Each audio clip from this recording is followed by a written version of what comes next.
नमस्कार विद्यार्थी मित्रों, आज हम कक्षा 7 के पुनरावर्तन 1 का अभ्यास करेंगे। इससे पहले हमने इकाई 1 से 4 तक अभ्यास किया है।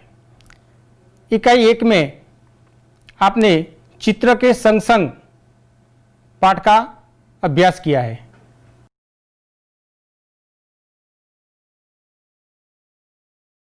दूसरी इकाई में तब याद तुम्हारी आती है काव्य का आपने अभ्यास किया।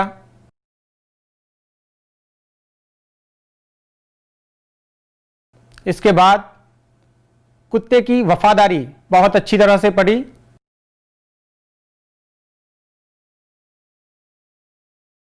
और आपने कथनी और करनी इकाई को पढ़ा है।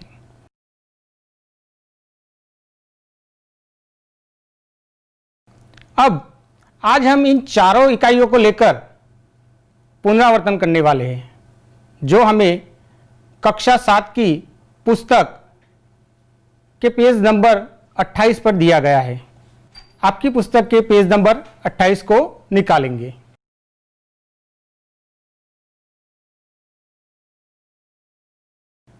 हम देखते हैं कि यहां 5 प्रश्न दिए गए हैं। निम्नलिखित प्रश्नों के उत्तर लिखिए। प्रश्न 1 है, चिड़िया कब खुशी के गीत गाती है? आपने तब याद तुम्हारी आती है काव्य पढ़ा है। उसमें पहले ही है कि चिड़िया कब खुशी के गीत गाती है। याद है ना? बहुत खूब। बहुत सुबह उठते ही चिड़िया खुशी के गीत गाती है। देखते हैं दूसरा प्रश्न। सेठ ने कुत्ते को क्यों मुक्त किया? कुत्ते की वफादारी कहानी आपने पढ़ी है। कुत्ता कितना वफादार था?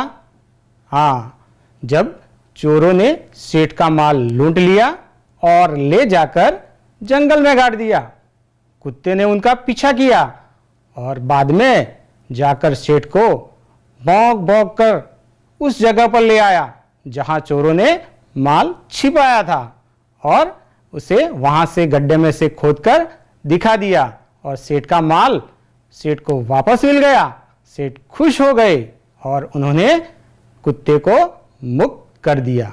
आगे देखते हैं प्रश्न नंबर 3। ईश्वर ने मनुष्य को किससे श्रेष्ठ बनाया है? कथनी और करनी इकाई आपने देखी ही है। ईश्वर ने मनुष्य को अन्य सभी प्राणियों से श्रेष्ठ बनाया है। प्रश्न नंबर 4 है, सेठ ने बंजारे के साथ कौन सी शर्त रखी? रखी थी ना? हाँ, कौन सी शर्त थी? तो जब बंजारे के पास पैसा नहीं था तो उसे पैसा गिरवी लेने की जरूरत आन पड़ी। तो उसने क्या किया? एक सेठ के पास चला गया, साथ में कुत्ता भी था। जमानत के रूप में देने के लिए तो कुछ भी न था। तो सेठ ने क्या कहा कि भाई तुम उस कुत्ते को जमानत के रूप में मेरे पास रख दो और इसके बदले में पैसे ले जाओ। बंजारे ने शर्त मान ली और उसने कुत्ते को गिरवी रख दिया। आगे है 5वां प्रश्न। पृथ्वी पर हरियाली कब छा जाती है? आप देखते हैं अभी बारिश हो रही है ना? हाँ, तो आपने आसपास में देखा होगा कि हरियाली हरियाली दिखती है।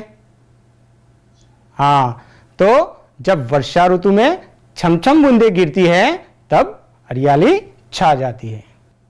तो विद्यार्थी मित्रों, हमने यहां हमारे 5 प्रश्न पढ़ लिए। अब प्रश्न नंबर 2 है,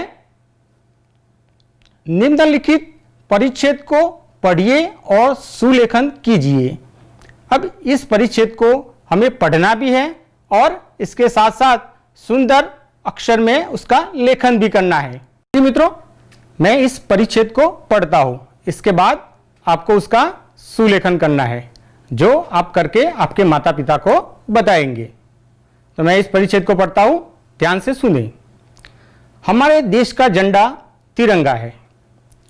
ऊपर केसरिया रंग, बीच में सफेद रंग और नीचे हरा रंग।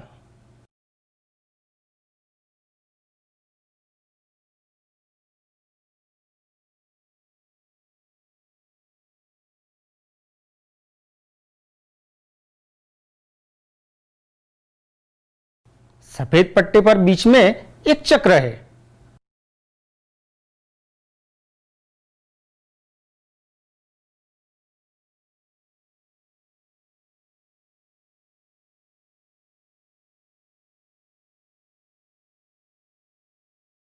इस चक्र को अशोक चक्र कहते हैं।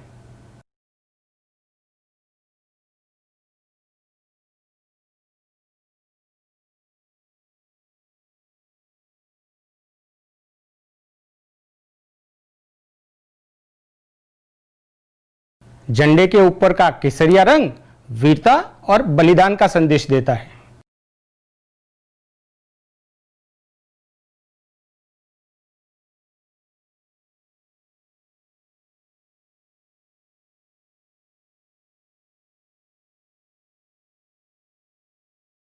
बीच का सफेद रंग और अशोक चक्र शांति और उन्नति की राह पर आगे बढ़ने की प्रेरणा देते हैं।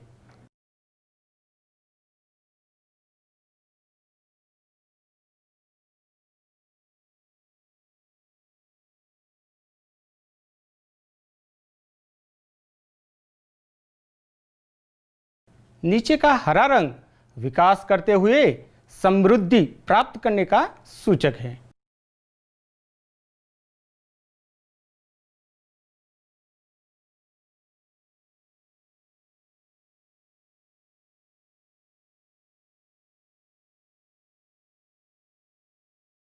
इस परिच्छेद को मैंने पढ़ा, आपने सुना।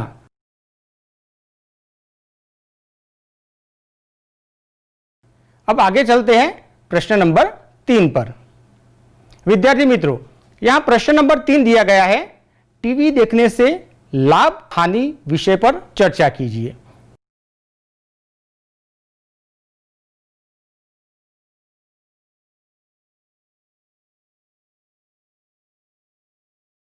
अब आप जानते ही हैं, टीवी तो आप देखते ही होंगे।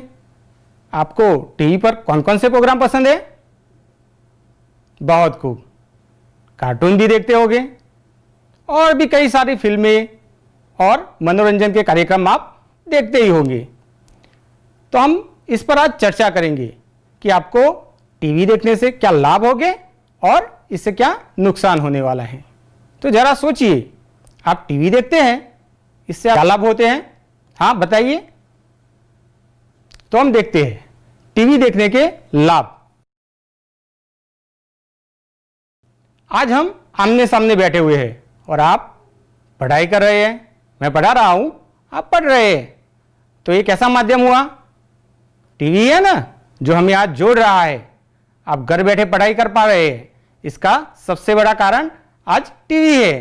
तो आज हो रही पढ़ाई के लिए वह बहुत उपयोगी है।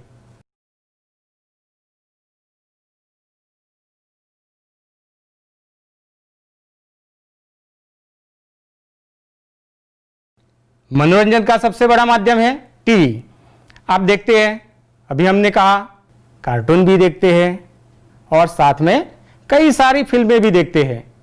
ऐसे कार्यक्रम से आप देखकर बहुत खुश होते हैं। इससे भी बढ़िया देश और दुनिया में घटने वाली घटनाओं से हमें परिचित रखता है। आज क्या हो रहा है, क्या हो गया, ये सारी खूबियां हम टीवी पर देखते हैं और इससे जानकार रहते हैं। टीवी पर कई बार ज्ञान पर चर्चाएं आती है, जिससे हमारे ज्ञान में वृद्धि होती है। हम नया नया जानते हैं, सीखते हैं और जीवन में उसका उपयोग करते हैं। इससे भी ज़्यादा आपको कई लाभ देखने को मिलेंगे। आपको सोचना है कि टीवी देखने से आपको और क्या क्या फायदे होंगे और अच्छी तरह से आगे भी आपको लिखना है। इससे आगे हम गैर लाभ यानी कि उससे होने वाली हानि के बारे में जानेंगे। आप जानते हैं कि कई बार आपके माता पिता आपको कहते हैं कि टीवी बंद कर दो। क्यों कहते हैं? क्योंकि आप ज़्यादातर समय टीवी के सामने गुजारते हैं और इससे क्या होता है, आपका काफ़ी सारा समय बर्बाद होता है। आप पढ़ाई बहुत कम करते हैं, ऐसा होता है ना। तो हमारा ज़्यादा टीवी देखने से हमारा समय बहुत ही बर्बाद होता है। इसलिए टीवी को देखना चाहिए, मगर समय के मुताबिक देखना चाहिए। दूसरा है, टीवी देखने से आंखों पर भी बुरा असर पड़ता है। आपने देखा होगा कई बच्चे बार बार पूरे दिन कार्टून देखते हैं, कई सीरियल देखते हैं या फिल्में देखते हैं। क्या होता है, पूरे दिन देखने रहने से उनके आंखों के नंबर भी बढ़ते हैं और कई बार आंखों पर बुरा प्रभाव पड़ता है, जिससे बड़े बड़े चश्मे भी पहनने पड़ते हैं। होता है ना। हमारे टीवी पर मनोरंजन के कार्यक्रम तो आते हैं, पर साथ साथ में कई ऐसे कार्यक्रम भी आते हैं जिससे हमारे मन पर बहुत बुरा प्रभाव पड़ता है। जैसे नकारात्मक कार्यक्रम होते हैं, चोरी, लूटपाट।